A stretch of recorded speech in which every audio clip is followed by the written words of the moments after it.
Cette vidéo, c'est une vidéo de sensibilisation. J'aimerais sensibiliser, vous dire, il y a des choses dont vous devez avoir peur au Canada. L'une de ces choses-là, c'est l'autoroute.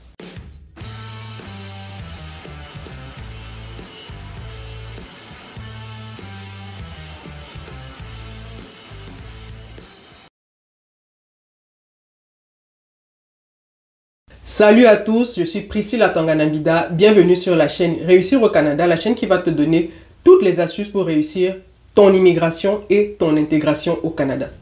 Je le disais en introduction, je ne sais pas si on sensibilise assez sur la dangerosité de l'autoroute, mais s'il vous plaît, chers amis, l'autoroute, ce n'est pas une cour de récréation, c'est un endroit dangereux, c'est un espace dangereux. Beaucoup d'entre nous, quand on arrive ici, on se dit, le fait de savoir conduire, le fait de savoir mettre la clé dans le contact, de savoir accélérer, de savoir lire le code de la route, de comprendre le code de la route est suffisant pour prendre l'autoroute.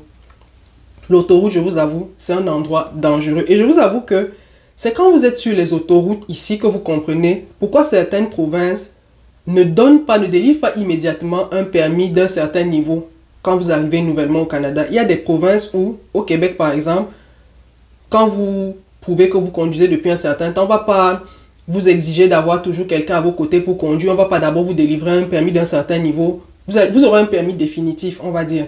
Mais il y a des provinces où les gens vont vraiment graduellement. C'est-à-dire, on vous donne d'abord un permis d'un certain niveau et je crois après un certain temps, on le convertit en un permis de niveau supérieur. Et je vous avoue que j'ai eu une expérience sur l'autoroute dernièrement qui m'a fait comprendre pourquoi ces provinces-là procèdent ainsi. Parce que la sécurité des personnes, vraiment, ça n'a pas de prix.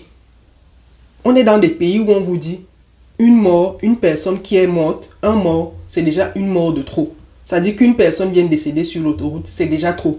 On n'en veut pas. Je conduis depuis près de 15 ans. Et quand je discutais souvent avec mon père ici au Canada, je lui disais, personnellement, je préfère conduire sur l'autoroute. Parce que sur l'autoroute, on n'a pas toute cette contrainte-là. La tension ne doit pas être aussi prononcée que quand vous êtes dans la ville. Parce que quand vous êtes dans la ville, systématiquement, vous aurez des arrêts, surtout dans les quartiers. Vous aurez des arrêts, vous aurez des limitations de vitesse. Et pour moi, c'était très épuisant mentalement. C'est-à-dire, il faut toujours être sûr que quand tu es sur une ruelle qui est à 30, tu ralentis à 30.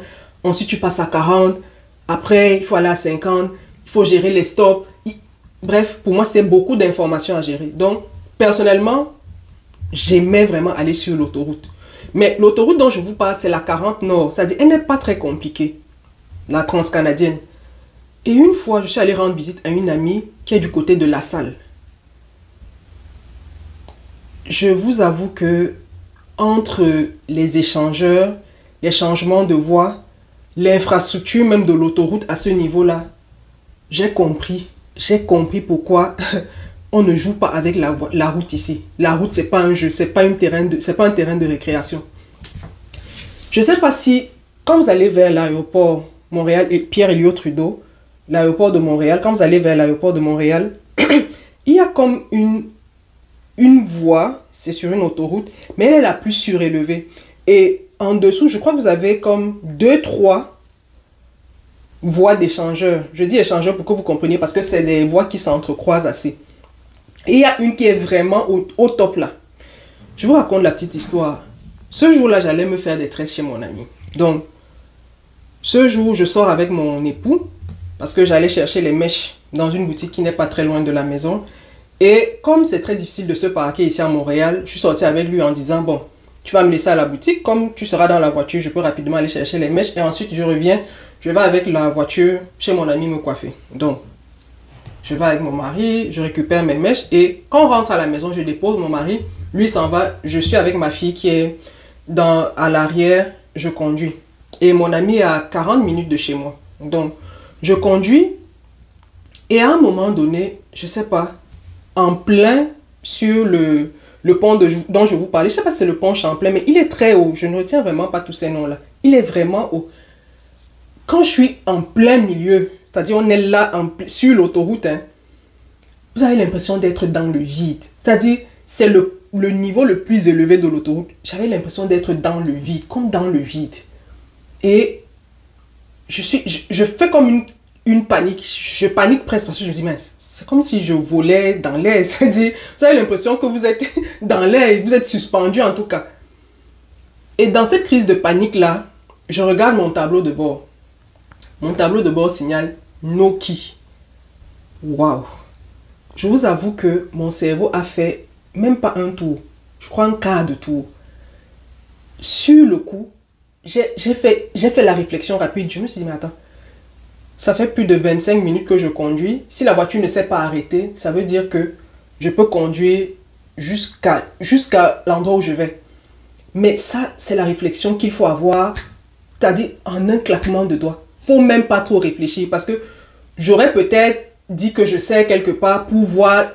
Je vous avoue que j'ai eu le bon réflexe de me dire, si tu conduis depuis plus de 25 minutes et que la voiture ne s'est pas arrêtée, ça veut dire que la voiture ne pourra s'arrêter, que tu n'auras de difficulté, que si tu arrêtes la voiture et redémarrer va être un problème.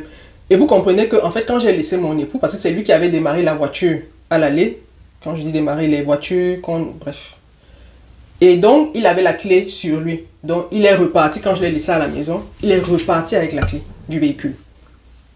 Donc, je me retrouve là, en plein milieu d'une autoroute, où je panique même déjà, j'ai l'impression que je suis dans le vide. Moi, j'ai des phobies comme ça. J'ai ce type de phobie là où j'aime pas rester dans les cages d'ascenseur, les endroits trop grands, les pièces trop grandes où je suis seul. S'il y a du monde, oui, mais vous me laissez dans un endroit trop grand là et être encore dans le vide. Je vous avoue, c'était comme une crise de panique. Et rapidement, j'ai repris mes esprits parce que je me suis rappelé que je suis avec ma fille derrière. Et j'ai conduit 15 minutes encore parce que mon amie, elle était à 15 minutes. Et quand je suis arrivé, j'ai garé. Je vous avoue que depuis ce jour-là, je ne m'amuse plus avec les endroits où je dois me rendre et passer par l'autoroute. C'est-à-dire, à partir de ce jour-là, si on me dit que pour aller à tel endroit, tu vas passer par l'autoroute, je préfère prendre un Uber. Et j'avais l'habitude de l'autoroute, la 40 Nord, comme je vous disais. Elle est toute simple, c'est pas l'autoroute la plus compliquée. Et dites-vous encore que dans des provinces anglophones, c'est exactement ce type d'autoroute dont je vous parle. C'est-à-dire les autoroutes avec échangeur, il faut changer de voie et tout. Et si vous avez déjà été sur l'autoroute ici, vous avez remarqué que les gens ne réfléchissent pas sur l'autoroute. Parce que vous, quand c'est votre première fois sur une autoroute, le GPS n'est pas précis à 100%. Parfois, le GPS vous indique qu'il y a un changement de voie, mais vous ne visualisez pas très bien le changement de voie à faire. Donc, sur le coup, vous vous ralentissez et le temps de voir quelle est la bonne voie à faire, mais la voiture qui est derrière vous est en train de tambouriner sur son klaxon. Parce que les gens ici, ils se disent certainement que vous tous, on est nés ici. Non, ils ne se disent pas que non, il y a quelqu'un, la voiture qui est peut-être devant, c'est pas quelqu'un, c'est pas un natif d'ici, ne maîtrise pas les routes. Les gens vont à une telle allure sur l'autoroute ici, parce que pour eux c'est normal, c'est peut-être ils ont grandi ici, ils sont nés ici, ils maîtrisent cette façon de conduire là. Mais nous qui venons d'abord des endroits où les changements de voie là, c'est pas aussi compliqué que ça. Les échangeurs là, c'est pas aussi compliqué que ça. Chez nous, on retient la route. C'est pas une affaire où tu vas regarder le GPS et regarder la route en même temps. Non, chez nous, tu retiens la route. Tu sais que non.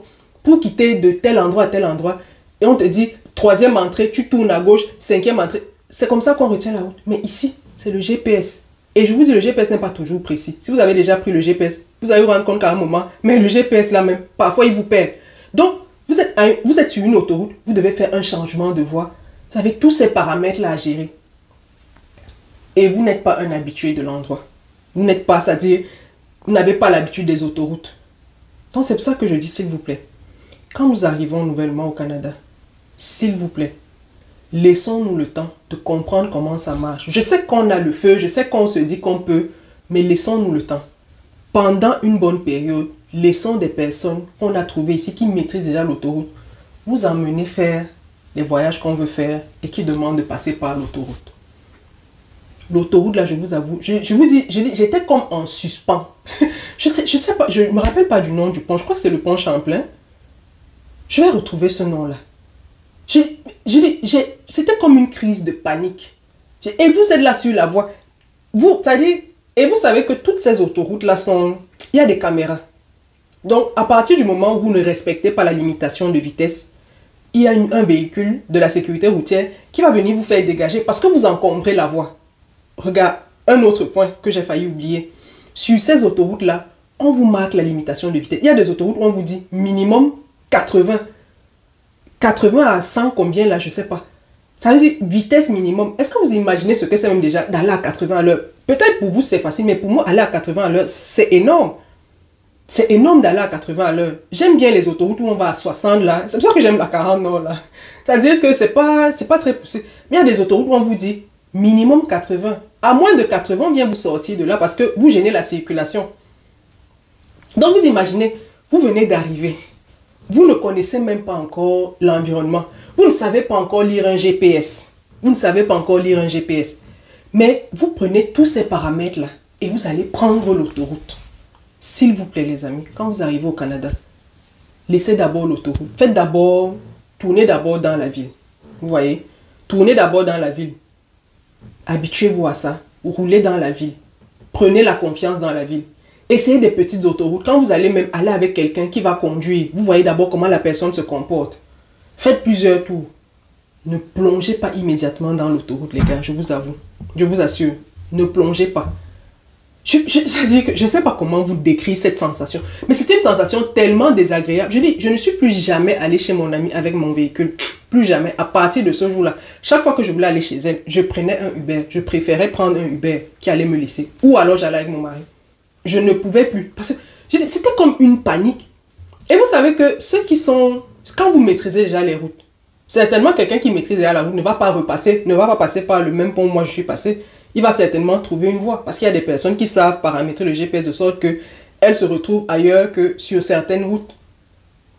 Donc, c'est vraiment une sensibilisation que je voulais faire au travers de cette vidéo. S'il vous plaît les amis, respectons l'autoroute ici au Canada. Ça ne joue pas.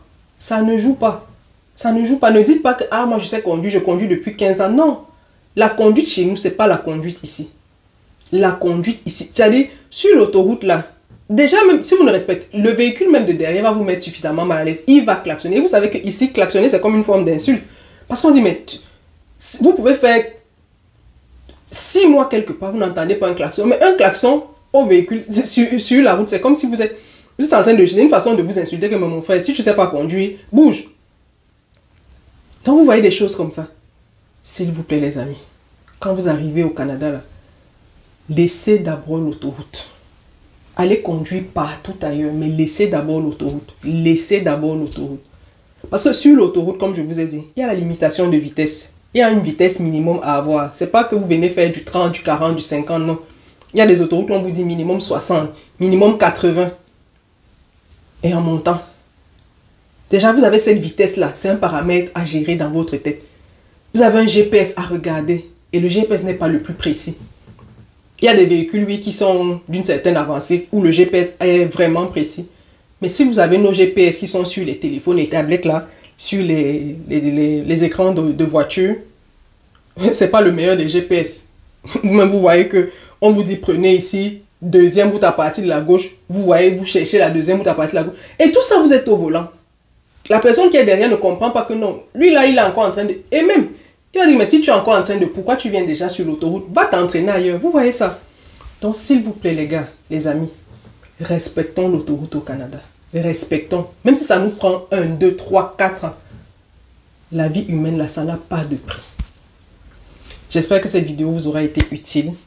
Que vous allez la partager à toutes les personnes que vous connaissez au Canada ou qui arrivent bientôt au Canada. Moi, je vous dis à très bientôt pour une prochaine vidéo. Prenez soin de vous. Bye bye.